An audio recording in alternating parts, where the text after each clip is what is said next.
Quand je suis rentrée dans l'année Saul, j'avais beaucoup de questions. Moi, pour ma part, je l'ai fait parce que je connaissais pas du tout l'église catholique. On ressort pas forcément avec la réponse à toutes nos questions. Certains le font pour fortifier leur foi, d'autres le feront pour trouver certaines réponses à leurs questions. L'année Saul, ce n'est pas avoir des réponses claires, nettes et précises. C'est une transformation. Ça va être un chemin assez fort. Vous allez beaucoup en apprendre sur vous-même et sur Dieu.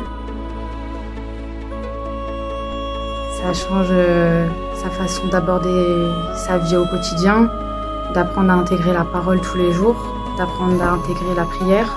Saul est devenu Paul et j'estime que je suis un minimum aussi devenu Paul dans le sens où j'ai appris à mieux me connaître dans la foi et fortifier ma foi grâce au Seigneur.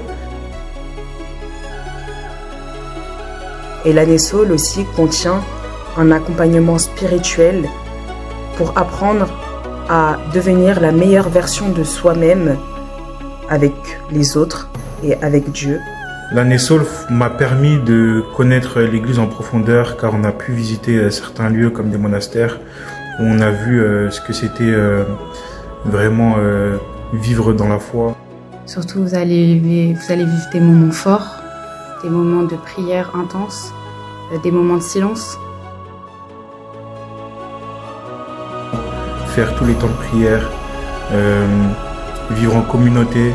On a partagé tous les moments en communauté avec les moines et les sœurs.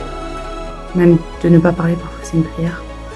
Et c'est important, même si on a une vie professionnelle bien chargée, de l'intégrer dans notre quotidien.